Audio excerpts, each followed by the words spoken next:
The components required for this experiment are Waveshare RP2040 board, DHT11 sensor, LCD display, I2C converter, breadboard, connecting cable and connecting wires.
Now we need to upload the program. For that, connect the RP2040 board to your laptop.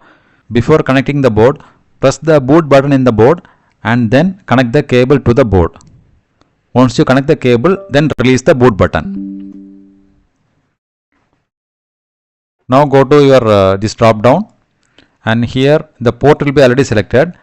So click this button, and here we need to search for Waveshare RP2040. Select the board, click OK, and now click this upload button and upload the program. Now the program is successfully uploaded to the Waveshare RP2040 board. Now we can check the output.